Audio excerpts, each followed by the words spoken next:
안녕하세요. 지니포럼과 함께하는 소셜과 금융의 만남 더 나은 미래 스페셜 토크 시작하도록 하겠습니다.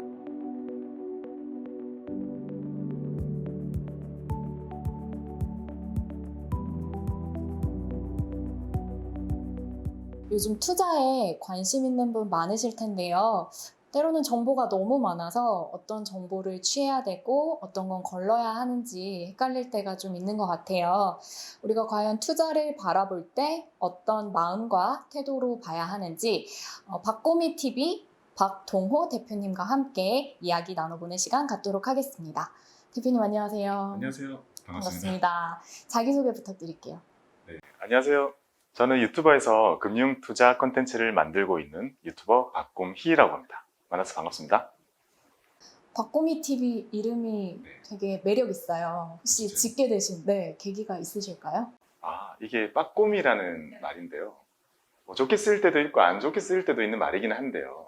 제가 증권사에서 일을 했었는데요. 그때 일을 할 때 정말 이득을 잘 챙기고 스마트하게 꼼꼼하게 투자 잘 하시는 분들을 빠꼼이라고 불렀었는데요.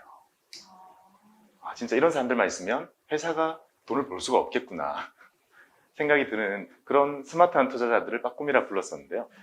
채널 구독하시는 많은 분들이 그런 투자를 하였으면 좋겠다 해가지고요. 빠꿈이를 이렇게 바꿔가지고 빠꿈이를 채널로 지었습니다. 그럼 이제 저와 같은 구독자들이 빠꼬미가 되는 그날까지. 네. 네. 그럼 다른 회사를 다니시다가 지금 유튜브 채널을 운영하게 되셨다고 하셨는데 네. 어떤 계기로 회사를 그만두고 나오시게 된 거예요? 참 많은 게 있었던 것 같은데요. 제가 가장 크게 느꼈던 거는 격차 같아요. 격차라고 했던 건 제가 현업에서 있을 때 자산가들이 했던 투자와 우리가 흔히 주변에서 보는 투자가 되게 많이 다르다는 느낌을 많이 받았었거든요. 그래서 안정적으로 투자하려고 하는 자산가들의 자산은 계속 불어나고 더 공격적으로 하려고 하는 주변의 투자들은 실패하는 걸 보면서 왜 이런 격차가 존재하는 것일까 생각을 많이 했었고요. 이런 격차를 줄일 수 있는 일을 하면 참 좋겠다 이런 생각을 많이 했었는데요. 어떻게 이래저래 하다 보니까 유튜버라는 직업이 지금은 그것과 비슷한 일을 할 수 있겠더라고요. 그래서 흘러 오게 됐습니다.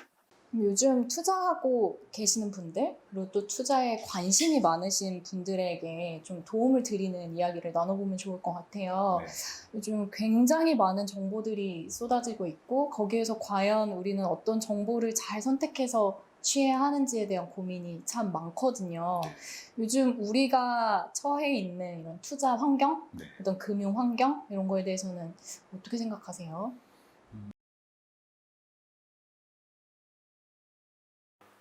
예전에 제가 일할 때로 떠올려 보면요. 그때는 정보가 없었던 시절이거든요.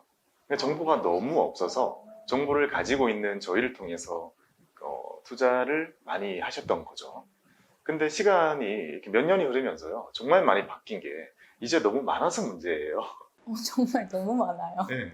예전에는 어떤 정보를 돈을 주고 사야 됐다면 지금은 무료인 수많은 정보들 중에 양질의 것을 골라내야 되잖아요.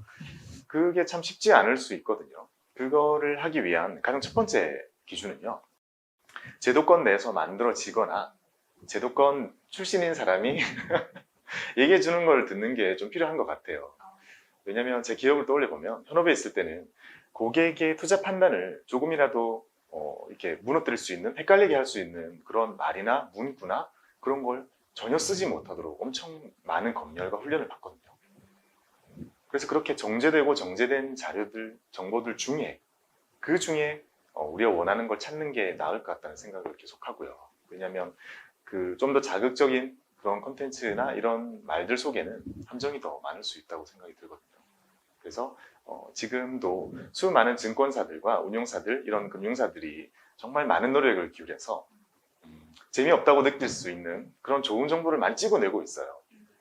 자극적인 것보다는 그런 거를 잘 취하셔가지고 본인의 투자에 활용하셨으면 좋겠습니다.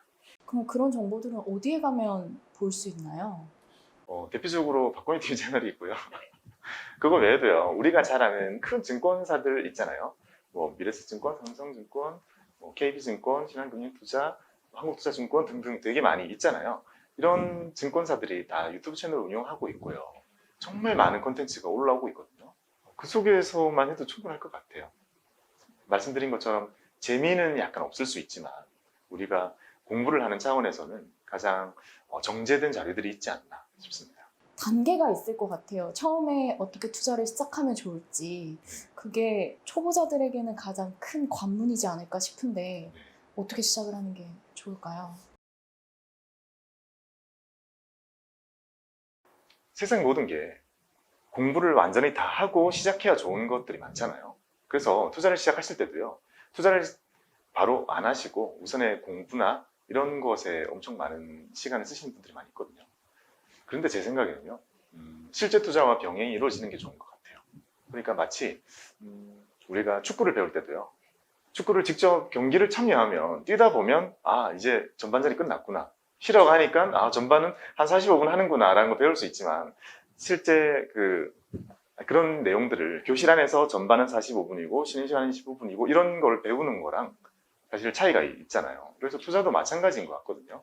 내가 해보면서 시행착오도 많이 겪게 될 거예요. 그래서 조금 더 빨리 투자를 시작해 보면서 내가 하는 투자가 왜 이렇게 되는 거지? 거기에 대해서 공부를 하고 얘는 왜 이렇게 되는 걸까? 공부를 하고 이렇게 공부와 실전이 병행되는 것이 조금 더 효율적이라고 생각이 듭니다.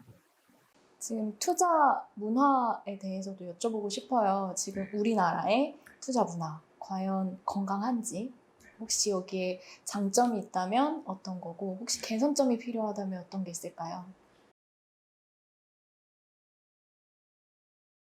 우선에 많이 좋아지고 있는 것 같고요. 우선 우리나라의 투자자들이 투자를 시작한다고 생각하면요. 좋은 점은 먼저 우리나라가 너무 투자하기 좋은 국가예요. 어떤 의미로 좋은 국가일까요? 좋은 기업들이 너무 많아요. 아, 그래서 투자를 시작해도 전 세계에서도 유명한 글로벌 경쟁력이 있는 기업들이 많이 있기 때문에 우리가 이미 사용하고 익숙한 기업들을 통해서 투자를 시작할 수 있다는 것은 저는 참 축복받은 부분이라 생각이 들고요. 그 다음에 우리나라가 또 IT 강국이잖아요.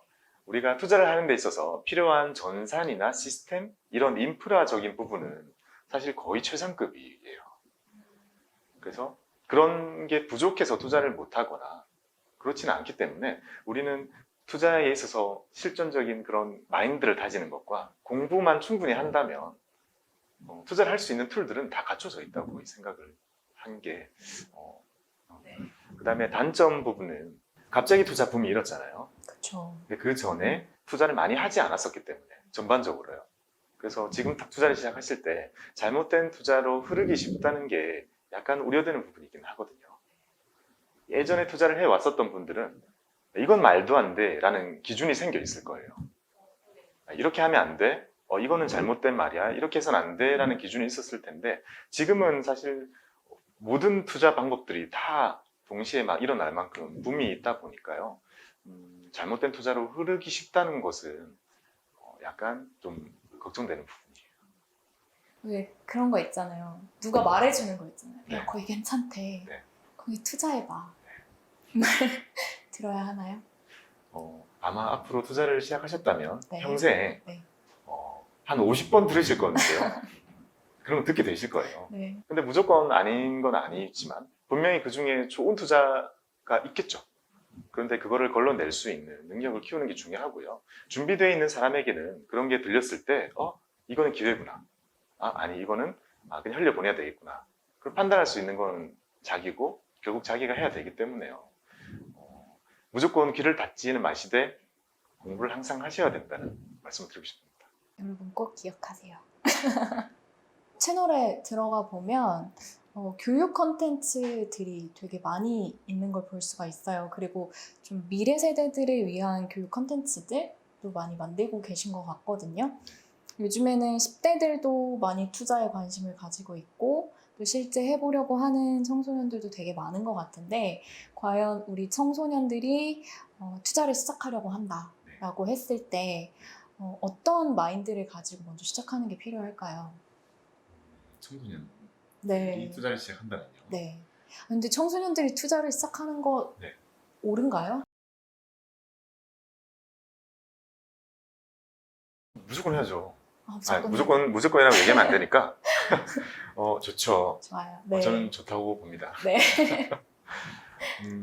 투자라는 게 우리가 잘못된 투자와 좋은 투자, 정도 투자를 구분할 때 가장 첫 번째 기준이 되는 것은 저는 장기 투자이냐 아니냐라고 생각이 들거든요. 장기 투자가 정도 투자의 기본이라고 생각이 드는데요. 그런 면에서 일찍 투자를 시작할수록 훨씬 유리한 부분이고요. 네, 청소년 분들이 일찍 투자를 시작하고 장기 투자에 대한 장점을 익히고 복리의 마법을 느끼신다면 흔히 얘기하는 그런 유태인들의 투자처럼 미래 세대가 이 금융시장을 장악하지 않을까 생각합니다. 그러면 청소년들을 위한 네. 어떤 금융 교육들도 좀 체계적으로 준비가 되는 게 필요할 것 같은데 네. 그것들이 잘 지금 진행이 되고 있나요? 어디선가에선 되고 있지 않을까 싶긴 한데요. 갑자기 투자붐이 일었잖아요. 네. 그래서 우리가 투자의 공부라는 것을 교육적인 관점에서 본다면 공적인 영역과 사교육 영역과 가정교육이라는 이런 영역들이 있을 텐데요. 아마 모든 곳에서 조금씩 다 준비가 되고 있을 거라고 생각을 하거든요. 그런데 어쨌든 시간이 걸릴 테니까 외국에 있는 그런 많은 곳들도 지금 투자를 다 하는 그런 곳들도 예전에는 다 그렇게 그 시행착오를 겪었대요. 투자를 배우고 싶은데 알려주는 곳이 없죠, 아직요. 그래서 저는 지금은요, 가정교육이 가장 필요한 때라고 생각을 우선 하거든요. 가정교육 어떻게 하면 될까요? 우선에 부모님들이요. 책과 유튜브를 통해 최대한 많이 정도 투자에 대한 학습을 하신 후에 그걸 잘 체득하신 다음에 그걸 자녀에게 잘 이렇게 알려주는 게 필요한 것 같아요. 정도 투자라고 하는 게 어떤 의미인가요? 그럼 올바른 투자라고 하면 네. 우리가 떠올릴 수 있는 몇 가지가 있거든요. 하나씩 말씀드려보면요. 첫 번째는 장기 투자. 우리가 투자를 하는 것의 본질을 생각해 보면요. 그 특정 기업, 주식이라고 가정한다면요. 특정 기업의 일부를 우리가 소유권을 사는 거잖아요. 그런데 그 기업이 하루아침에 성장하지 않잖아요. 그래서 충분히 성장할 시간을 줘야 되기 때문에 당연히 우리는 투자를 시작했다면 그 기업의 성장이 멈출 때까지는 팔 이유가 없거든요. 계속 기다려 주어야 되는 투자자의 그 의무라고 저는 생각을 합니다. 장기 투자가 기본적으로 필요하고요. 그 다음에 두 번째는 분산 투자라고 볼 수 있는데요. 다양한 산업 분야가 새로 생기고 없어지잖아요. 제가 어릴 때만 해도 우리나라의 유명한 산업들, 글로벌 경쟁력을 가지고 있는 그런 산업들이 지금과 되게 많이 다르거든요. 우리가 지금 투자를 하더라도요, 지금 되게 잘하고 있는 그런 기업들을 사는 것도 중요하겠지만 앞으로 미래에 커질 것 같은 기업들, 세계로 뻗어나갈 수 있을 것 같은 산업들도 함께 담아야 되는 그런 분산 투자의 개념이 필요합니다. 네. 그런 것들을 이제 올바르게 투자할 수 있다. 그걸 정도 투자라고 한다는 말씀이신 거죠? 네. 아, 네네. 알겠습니다. 그럼 지금 만들고 계신 컨텐츠들도 아까 얘기를 했지만 꼭 청소년뿐만 아니라 성인들 중에서도 네. 투자를 해야겠다. 나 투자 안 하면 왠지 뒤처지는 것 같고 뭔가 나중에 가면 따라잡을 수 없을 것 같은 그 격차가 생길 것만 같은 두려움 때문에 막 투자를 시작하려고 하시는 분들도 되게 많을 것 같아요. 혹시 그분들에게 해주고 싶으신 말씀이 있을까요? 바로 드는 생각은요. 네. 절대 조급해 안 하셨으면 좋겠어요. 조급해요. 이게 시장이라는 결국 이 산업과 경제와 연결이 돼 있잖아요. 거기는 사이클이라는 게 있고 항상 오를 때가 있으면 떨어지는 때도 있고요. 그게 계속 반복이 되어 왔거든요. 우리가 지금 이렇게 올라가 있는 그런 시장만 보고 나는 기회를 놓쳤다라고 생각 안 하셨으면 좋겠고요. 비슷한 경험이 사실 저도 있어요. 저도 현업에서 일할 때요. 예전에 시장이 상승세에 있을 때 너무 가파르게 빨리 올라 버리니까 이걸 놓쳐버렸다 생각을 많이 했었거든요. 그리고 그때도 많은 투자자분들이 더 늦기 전에 따라잡아야 된다는 생각에 무턱대고 이렇게 이루어진 투자가 되게 많았었거든요. 근데 결국 그렇게 굳건할 것만 같던 시장들도 결국 시간이 다 지나면 자연스럽게 이렇게 굴곡을 타더라고요. 그래서 미래는 예측할 수 없지만 우리가 충분히 평소 때 공부하고 열심히 투자금을 모으고 그렇게 계속 기다린다면요. 언제든 내가 투자하기에 좋은 그런 시기는 오더라고요. 그래서 서두르지 않으셨으면 좋겠다는 게 첫 번째 네. 드리고 싶은 말씀입니다. 이런 투자 열풍? 이 열기는 그래도 앞으로 당분간 갈 것 같거든요. 그러면 이런 환경들을 조금 더 보완할 수 있고 개선할 수 있는, 그리고 투자자들이 좀 자신 있게 건강하게 투자할 수 있도록 우리 사회가 감당하는 역할도 분명 필요할 것 같아요. 네. 과연 사회는 어떤 역할을 해야 좋을까요? 우리 가만히 생각해 보면요. 우리는 아직 상담이나 교육 컨텐츠에 대해서요. 그렇게 가치를 지불하는 문화는 없는 것 같거든요. 네. 예를 들어 아직까지도요. 상담은 무료, 가입은 유료, 뭐 이런 그러네요. 그런 느낌이 좀 있죠. 네, 있어요. 근데 우리가 불과 몇 년 전으로 돌아가 보면요. 음식 배달을 시킬 때도요. 네. 배달은 무료라는 그런 인식이 있었죠. 좀 뭔가를 구매할 때 그건 당연히 따라와야 하는 서비스처럼 느껴졌던 것 같아요. 근데 시간이 지나서 배달이라는 것에 대해서 따로 가치를 두기 시작했잖아요. 그렇죠. 그래서 저도 금융에 있어서도 그런 변화가 필요할 거라고 생각이 들거든요. 예를 들어서 우리는 투자 정보를 얻는다거나 상담을 한다거나 교육을 하는 것에 대해서도 이제 가치를 지불하고 그런 가치가 지불되게 되면 그걸 제공해 줄 수 있는 많은 산업과 서비스들이 생기겠죠. 그러네요. 그런 게 많아지면 좀 더 대중들의 투자를 하는 데 있어서 도움이 될 거라고 생각을 하거든요. 대표적인 예로 우리가 부동산을 투자를 만약에 초보가 하려고 생각이 들면 네. 수많은 그 부동산 중개 사무소에 가면 기본은 배울 수가 있거든요. 근데 투자는 그렇지가 못하잖아요. 근데 미국에서는요, 그게 가능해요. 어떻게 가능한가요? 미국에는 상담에 대해서 가치를 두고 유료로 모든 게 다 진행됩니다. 그래서 저도 시스템적인 걸로 봤을 때는요, 우리도 아마 머지않아 그런 날이 올 것 같아요. 네. 우리가 투자를 할 수 있는 곳은 되게 많이 있잖아요. 근데 우리가 투자를 하는 데 있어서 필요한 정보를 얻거나 상담을 하거나 교육을 받거나 이런 것들을 우리가 원하는 만큼 지불을 하고 원하는 서비스를 받을 수 있는 그런 문화가, 그런 서비스가 생기지 않을까 생각이 들고요. 그래서 생기는 게 좋을 것 같고요. 그게 제가 생각하는 이런 시스템적인 면에서 생각을 해봤습니다. 네. 그 다음에 시스템적인 거 말고는요, 좀 더 사회 분위기를 생각해 보면요. 첫 번째로는요, 단기적인 투자 성공을 좀 추앙하는 문화? 이런 게 조금 없어지면 좋겠다고 생각합니다. 되게 중요한 말씀인 것 같아요. 사실 누구나 빨리 돈을 벌고 싶죠. 빨리 그렇죠. 부자가 되고 싶긴 하지만 제가 현업에서 봐왔던 것들도 대부분 정말 성공 투자를 하시는 분들은 대부분 장기 투자거든요. 시간이란 요소가 반드시 필요하다고 생각이 드는데요. 하지만 우리가 이렇게 좀 미디어를 통해서 접근할 때는 단기적인 투자로 성공하신 분들을 많이 볼 수 있잖아요. 그래서 그런 사람들 그렇게 많지는 않아요. 단기적으로 성공한 사람들을 우리가 더 많이 보고 그걸 더 쫓아서 잘못된 투자를 하게 되는 경우가 더 많은 것 같아요. 그래서 좀 더 단기적인 투자 성공은 운이다. 그냥 운이 좋았을 뿐이다. 진짜 우리가 투자를 해서 성공을 하려면 장기적으로 정석적으로 투자를 해야 된다. 이런 분위기가 좀 만들어졌으면 좋겠습니다. 네. 아무래도 미디어를 통해서는 좀 단기로 성공을 이루신 분들을 너무 많이 접하다 보니까 거기에 눈이 많이 가는 건 사실인 것 같아요. 네. 투자자로서 혹시 가져야 하는 어떤 투자법? 이런 마인드? 얘는 뭐가 있을까요? 제 채널의 슬로건인데요. 제 채널의 슬로건이 내 돈은 내 손으로거든요. 내 돈은 내 손으로. 우리가 전문 기술을 다루는 것은 누군가에게 맡겨야 된다는 생각을 많이 가지고 있잖아요. 그렇죠. 그리고 대부분의 경우에는 그게 훨씬 효율적이고 편한 것도 사실인데요. 투자는 조금 다른 것 같아요. 내가 어떤 서비스를 이용을 하더라도 예전처럼 몰라서 맡겨버리는 투자가 아니라 알면서 이용하는 그 행동의 변화가 필요하다고 좀 생각을 하거든요. 그래서 내가 아직은 많이 모르더라도요.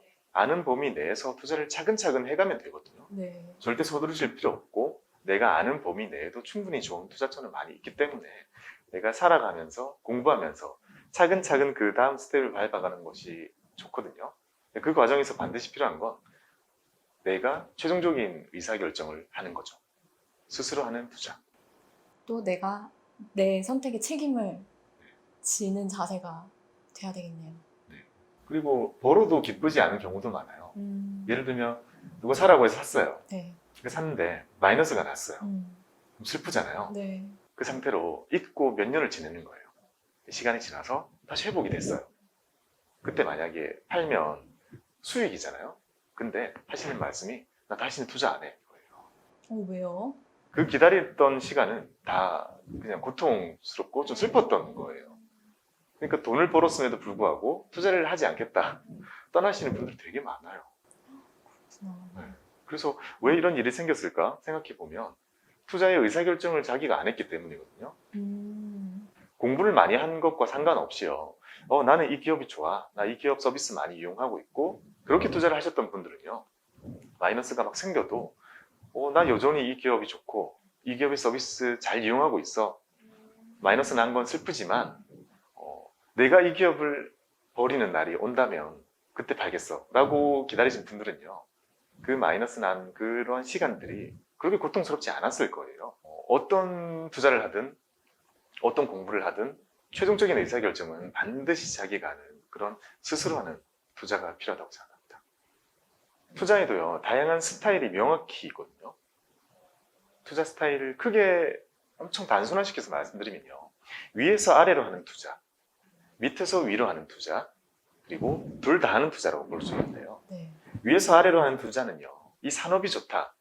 이 산업이 좋고 이거는 발전을 할 것 같고 이 중에서 반드시 누가 대장이 될지 모르겠지만 산업이 발전할 것 같다고 생각이 들면요. 우리는 특정 기업을 반드시 고르지 않아도 이 산업에 투자할 수 있거든요.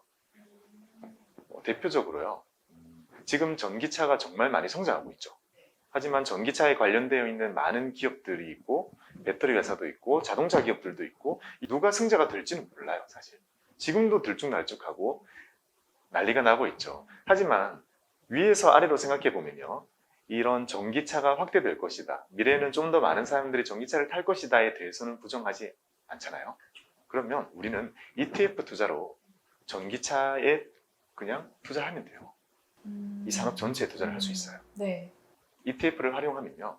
ETF에 대해서 많이 오늘 설명을 드리기는 힘들겠지만 ETF 같은 간접 투자 상품을 통해서 그 2차 산업이라는 전체 또는 게임 산업 전체, 미디어 산업 전체, 드라마 산업 전체에 이렇게 산업 전체에 손쉽게 투자를 할 수 있는 툴이 다 만들어져 있어요.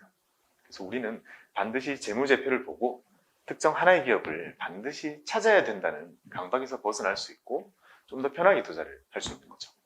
이게 위에서 아래로 투자라고 보면요. 네. 아래에서 위로 하는 투자는 좀 더 학구적인 투자죠.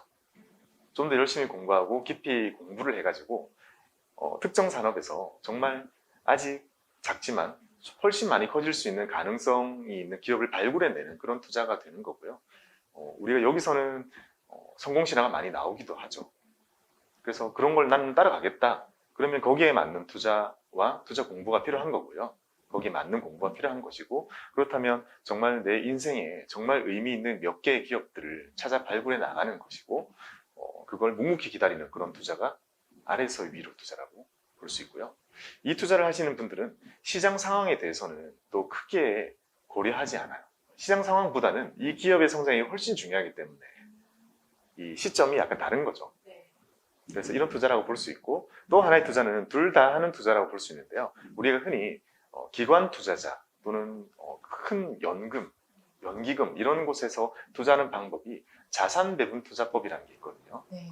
이건 시장 상황이 어떻게 바뀌던 간에 리스크를 최소화시키면서 장기적으로 안정적으로 성장할 수 있는 그 투자법인데요. 고통스럽고 훨씬 덜 신경 쓸 수 있는 이런 투자 방법도 있어가지고 누구에게는 이 투자 방법이 정말 유용하거든요. 내 삶을 지키고 삶을 훨씬 즐기면서 최소한의 노력으로 투자를 하고 싶어 하시는 분들은 이런 자산 배분 투자법을 이용하시는 것도 정말 좋은 방법이 될 수 있을 것 같아요. 자기 스타일을 찾는 것도 되게 중요한 투자 방법이 될 수 있겠네요. 그렇죠. 우리가 시간이 걸리는 일이네요. 시간이 걸리는데요. 결국 내 성향을 찾아가는 것과 내 성향과 가장 잘 맞는 투자법을 찾아서 일치시켜서 세팅하는 것, 거기까지가 사실 가장 큰 여정이죠. 네. 저 마지막 질문 갑자기 생각나는 게 있어요. 네. 투자 네. 꼭 해야 되나요? 꼭 해야 됩니다. 왜일까요? 왜 꼭 해야 할까요? 왜 해야 되는지 이유는 정말 많은데요. 네. 하나씩 말씀드려 볼게요. 네. 자, 첫 번째는요. 저금리이기 때문이에요. 저금리가 뜻하는 게 우리가 단순히 은행 예금의 금리가 떨어졌다라는 걸 떠나서요. 이제 돈이 시간이 지나도 더 불어나지 않는다는 걸 뜻하는 게 저금리거든요. 그 말을 거꾸로 생각해 보면요. 미래에 오를 것 같은, 가격이 오를 것 같은 자산은 지금 올라버려요. 예를 들어서 내 눈앞에 있는 특정 부동산이 1억 원이에요. 근데 언젠가 3억 원이 될 것 같아요. 그러면 금리가 높았을 때는 1억에 팔 수 있어요. 왜냐? 내가 이걸 가지고 있으면 언젠가 3억이 될 거니까. 하지만 금리가 낮아 있는 시대는요. 지금 3억을 받아야 돼요. 그 말인 뜻하는 건 내 소득이 많이 늘지는 않더라도 내 소득으로 사야 되는 부동산, 주식 이런 다양한 자산들의 가격은 미래에 오를 게 반영이 되어서 지금 막 올라버리는 그런 현상이 저금리 시대에는 계속 생기게 되거든요. 그래서 결국 우리는 내 소득이 늘어나는 속도보다는요. 자산 가격이 올라가는 속도가 더 빨라지게 되고 우리는 지속적으로 이 소득을 자산으로 바꾸지 않으면 안 되는 시대가 된 거죠. 그래서 투자라는 것은 이 소득을 자산으로 바꾸는 행위라고 생각이 들고요. 이 소득이 정말 풍부하게 크지 않다면 계속 자산으로 바꾸어야 우리가 이 100세 인생을 편안하게 보낼 수 있는 방법이기 때문에 투자는 꼭 해야 된다고 생각합니다. 네. 마지막으로 앞으로 지금 투자를 하고 계신 분들 그리고 또 앞으로 투자에 관심이 있으시고 투자를 진짜 하실 분들에게 전하고 싶으신 마지막 말씀이 있다면 부탁드리겠습니다. 투자를 시작하신 많은 분들께 드리고 싶은 말씀은요. 투자를 하고 나면 이 상승하는 것의 기쁨도 있지만 하락하는 것의 아픔도 함께 겪어가게 되고 항상 이게 반복이 되거든요. 그래서 그런 변동성에 항상 흔들리지 않으려면요. 자기만의 이 굳건한 원칙을 가져야 된다고 생각이 들고요. 그걸 만들기까지의 공부와 그런 노력이 최소한 필요하다는 생각을 많이 하게 됩니다. 그리고 누구에게 맡기는 투자는 행복하기 힘들다고 생각을 하거든요. 그래서 꼭 내 손으로 하는 투자를 통해서 모든 투자, 평생 하시는 투자가 즐거움으로 가득하셨으면 좋겠습니다. 송토를 기원합니다. 네, 여러분 바른 투자에 대해서 이야기 나눠주신 박동호 대표님과는 이만 마무리하도록 하겠습니다. 시간 내주셔서 감사합니다. 불러주셔서 감사합니다. 감사합니다. 송토를 기원합니다.